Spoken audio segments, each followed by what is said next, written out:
സങ്കീർത്തനങ്ങൾ 16 അധ്യായം 8 മുതൽ 11 വരെയുള്ള തിരുവചനങ്ങൾ. കർത്താവ് എപ്പോഴും എന്റെ കൺമുൻപിലുണ്ട്. അവിടുന്ന് എന്റെ വലത്തുഭാഗത്തുള്ളതുകൊണ്ട് ഞാൻ കുലുങ്ങുകയില്ല. അതിനാൽ എന്റെ ഹൃദയം സന്തോഷിക്കുകയും അന്തരംഗം ആനന്ദം കൊള്ളുകയും ചെയ്യുന്നു. എന്റെ ശരീരം സുരക്ഷിതമായി വിശ്രമിക്കുന്നു. അവിടുന്ന് എന്നെ പാതാളത്തിൽ തള്ളുകയില്ല.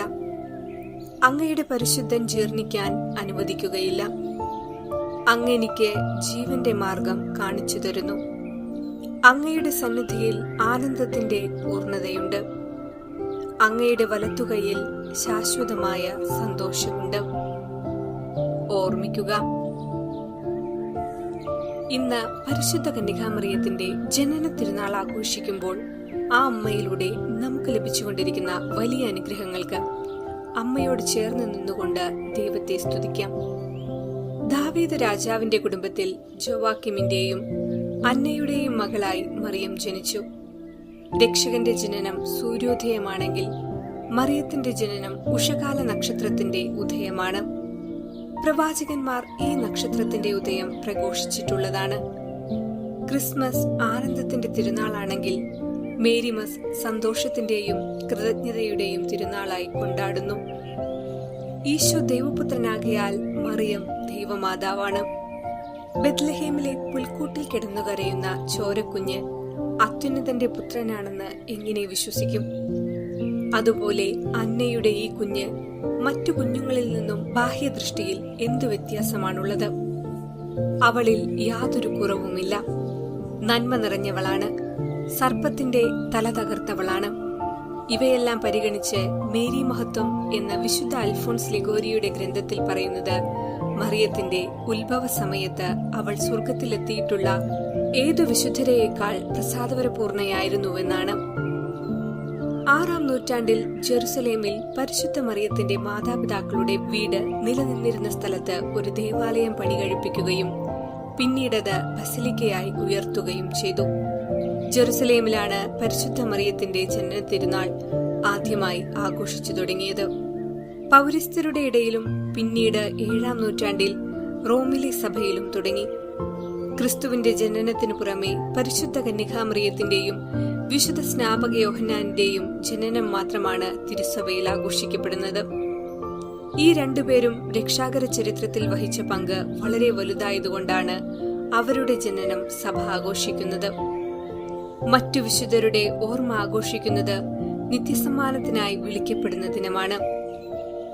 അമലോത്ഭവയായ ദൈവമാതാവിന്റെ ജനന തിരുനാളിന് സ്വർഗവാസികൾ ആനന്ദിക്കുമ്പോൾ ഭൂവാസികളായ നമ്മൾ ആഹ്ലാദിക്കുകയും പിറന്നാൾ സമ്മാനമായി നമ്മെ ഓരോരുത്തരെയും അമ്മയുടെ തിരുക്കുമാരനായി സമർപ്പിക്കുകയും ചെയ്യാം.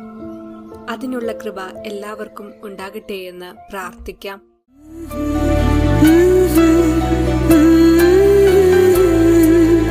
രാരീരം രാരീരം രാരോ.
ശയിച്ചിടുന്നു.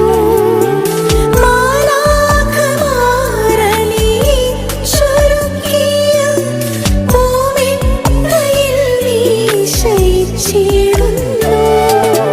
തൃക്കാൽക്കൽ ഞങ്ങൾ അർപ്പിച്ചിടാം ജീവനവാടിതൻ മലരുകളിന്ന് ഉണ്ണി മാതാവേ.